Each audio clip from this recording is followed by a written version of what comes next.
हाँ भाई बच्चों, गुड इवनिंग सभी को। चलो शुरू करते हैं आज की क्लास। आज में के इस वीडियो में हम आपके साथ डिस्कस करेंगे क्वेश्चन नंबर 210। ठीक है, ये क्वेश्चन जो है बेसिकली मल्टीप्लेक्सर का है, जो मक्स होता है यहाँ तक का एक क्वेश्चन है। ठीक है, इसको हम डिस्कस करेंगे यहाँ पे। तो इसमें 2x1 का मक्स दिया हुआ है। ठीक है, और यहाँ पर एक्स वाई और जेड ये लिखे हुए हैं, इनकी वैल्यू इसने पूछी है कि आउटपुट हमें a प्लस बी का होल डैश यानी नोर गेट जो है हमें इम्प्लीमेंट करना है। अगर आपको पता होगा नोर गेट मक्स से कैसे बनता है, जैसे कि हम जानते हैं कि जो हमारे पास मल्टीप्लेक्सर होता है वो बेसिकली यूनिवर्सल सर्किट होता है। ठीक है, तो यूनिवर्सल सर्किट का मतलब इससे हम कोई से भी सर्किट बना सकते हैं, कोई से भी गेट बना सकते हैं। ठीक है, तो मक से हम नोर गेट भी बना सकते हैं। अगर आपको नोर गेट कैसे बनता है मक से तो वो पता है तो आप डायरेक्टली लिख ही देंगे आंसर। ठीक है, तो देखो मक्स को थोड़ा सा समझने के लिए मैं आपको बता देता हूँ कि डी मल्टीप्लेक्सर में क्या होता है। जैसे हमारे पास डी मल्टीप्लेक्सर होता है, अगर हम बात करते हैं 2x1 का, तो उसमें दो इनपुट लाइन होती है और एक सिलेक्शन लाइन होती है, एक आउटपुट लाइन होती है वाई। तो मान लिया हमारे पास इनपुट लाइन जो है इसका नाम I0 है, इसका नाम I1 है। ये तो नोटेशन होते हैं, एक्चुअली यहाँ पर डिनोट करा जाता है क्या नंबर होता है। जैसे ये 0 मान लिया, ये 1, ये पिन नंबर है। ये 0 तो हमने इसको I0 मान लिया, ये 1 है तो ये I1 हो गया। यहाँ पे ये सिलेक्शन लाइन है। तो जो हमारे पास मल्टीप्लेक्सर है वो क्या करता है, मल्टीपल इनपुट लाइन से एक लाइन को एक टाइम पे सेलेक्ट करके आगे फॉरवर्ड करता है। ठीक है, तो जैसे मान लिया हमारे पास सिलेक्शन लाइन S है, ये सेलेक्ट करेगी और हमें Y आउटपुट में मिलेगा। तो S की वैल्यू या तो 0 हो सकती है या 1 हो सकती है। तो 0 या 1 हो सकती है, तो अगर 0 है तो ये 0 वाले पिन को सेलेक्ट करेगी यानी I0 आपके पास आउटपुट आएगा, और 1 है तो I1 को सेलेक्ट करेगी 1 वाले पिन को, तो I1 आउटपुट आ जाएगा। तो हमारे पास Y की जो एक्सप्रेशन बनेगी, इक्वेशन बनेगी, वो क्या बनेगी, इन दोनों की मल्टीप्लिकेशन हो जाएगी। भाई ये हो गया S0 I1 I0। ठीक है, और प्लस के ऐसे भी लिख सकते हैं हम कि S डैश जो है हमारे पास, S डैश के साथ हमने क्या करा I0 प्लस के S I1। तो ये 2x1 का जो मल्टीप्लेक्सर होता है उसका एक्सप्रेशन या उसकी इक्वेशन है हमारे पास। अब इसी के बेस पे अगर आप देखेंगे कि मल्टीप्लेक्सर से हम नोट गेट, एंड गेट, और गेट, XOR, XNOR या नोर नैंड सब गेट बना सकते हैं, क्लियर कर सकते हैं। अगर हमें नोट गेट बनाना होता है तो हम I0 और I1 की वैल्यू जो है 0-1 की फॉर्म में रखते हैं। ठीक है, अगर देखो इसी में मैंने एक सर्किट ये इस तरह से कर दिया इसको कि यहाँ पर हमारे पास S है, ठीक है, और यहाँ पर हमारे पास जो है ये 0 है, ये 1 है, और ये हमारे पास I0 की वैल्यू को अगर मैंने 1 कर दिया, इसकी वैल्यू को 0 कर दिया, तो देखो यहाँ पर जो है हमारे पास सिलेक्शन लाइन आपको वेरिएबल में रखनी होती है, इनको हम कांस्टेंट भी रख सकते हैं। तो S की वैल्यू आप S रखो, A रखो, B रखो, कुछ भी। मान लिया मैंने A रख ली फॉर एग्जांपल। तो अब Y की वैल्यू क्या होगी, अगर इस एक्सप्रेशन में आप रखेंगे तो S की वैल्यू A है तो A डैश होगी। I0 की वैल्यू क्या है हमारे पास, I0 की वैल्यू है 1, तो इंटू 1 प्लस के S की वैल्यू क्या है A, और I1 की वैल्यू क्या है 0, तो आप देख रहे 8 डैश हो गया आपके पास।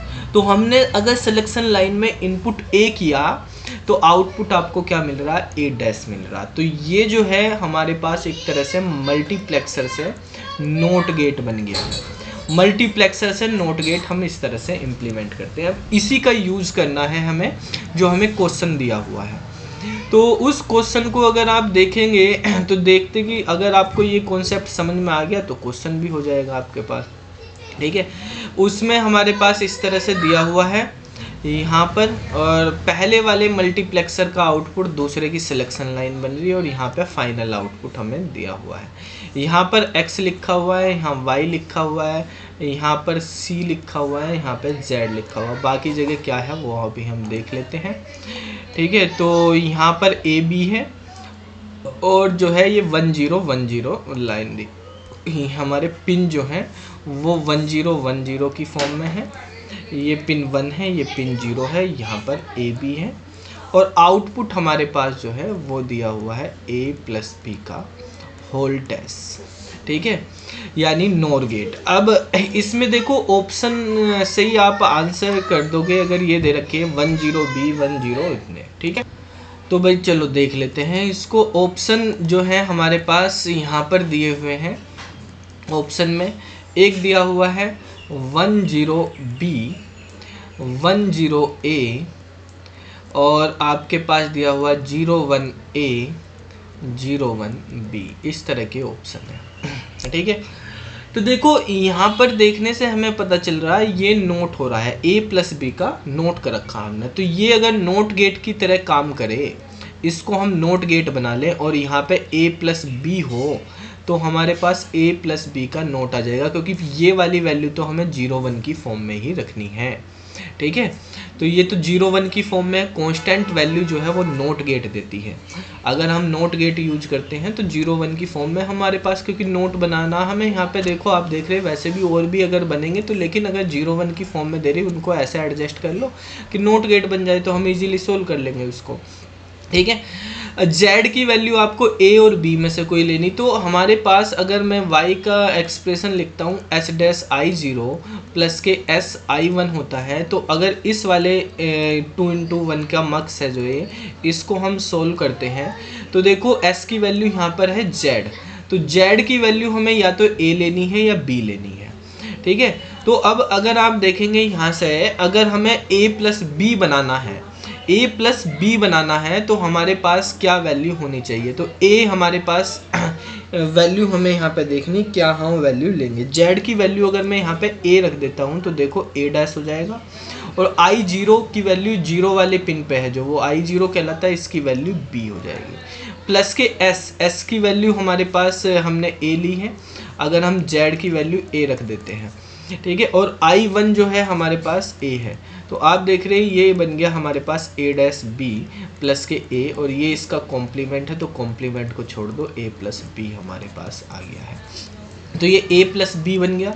अब ये A+B है, तो अगर हमें नोट गेट बनाना है तो नोट गेट में हमारे पास क्या होता है, I0 को अगर हम 1 कर दें और I1 को 0 कर दें तो हमारे पास नोट गेट बन जाएगा। यानी X की वैल्यू हमें 0 रखनी, Y की वैल्यू 1 रखनी, ठीक है। और हम यानी जो सिलेक्शन लाइन है उसका कॉम्प्लीमेंट हो जाएगा, ये 2×1 का मक्स बन जाएगा, और ये हमने यहाँ पे A रखने से ये बेसिकली हमारे पास क्या बन गया, और गेट बन गया है, ठीक है। तो इस तरह से अगर A हमने ले लिया तो ये और गेट बन गया है। यहाँ पे I0 को B रखना है, I1 को A रखना है, तो ये हमारे पास और प्लस नोट के कॉम्बिनेशन से नोर गेट यहाँ पे तैयार होके गया है। दोनों के कॉम्बिनेशन से हमने नोर गेट बना लिया। तो x की वैल्यू 0, y की वैल्यू 1 और z की वैल्यू a हमने यहाँ पे ली है। ये वाला आंसर हमारे पास सही हो जाएगा। आप ऑप्शन में देख लेते हैं, ऑप्शन में 01A जो है आपका डी वाले ऑप्शन में दिया हुआ है यहाँ पे 0, तो इसका डी वाला ऑप्शन यहाँ पे करेक्ट हो जाएगा, ठीक है। तो इस तरह से हम मल्टीप्लेक्सर के क्वेश्चन करते हैं। अगर आपको बेसिकली न्यूमेरिकल क्वेश्चन की अगर हम बात करते हैं मल्टीप्लेक्सर के इस तरह के, तो 2×1 के मल्टीप्लेक्सर से ही आते हैं क्वेश्चन अगर होंगे तो आपके पास, आपको बस ये फॉर्मूला अगर आपके पास याद है, ठीक है, आपको इसका कॉन्सेप्ट समझ में आता है, ठीक है, तो इसका मतलब आप कोई सा भी क्वेश्चन इस तरह का, ये कोई भी मल्टीप्लेक्सर के क्वेश्चन हो, ऐसे हो ऐसे हो ऐसे हो या कोई भी आ रहे हो आपके पास, आप सब इजीली कर दोगे। मेनली ये इक्वेशन कैसे बनी, किस तरह से काम करती है, ये आपको समझ में आना चाहिए, ठीक है। तो वीडियो अच्छी लगी है तो आप लाइक कर देना और चैनल को सब्सक्राइब कर लेना। बाकी हम अगली वीडियो में मिलते हैं, तब तक के लिए बाय।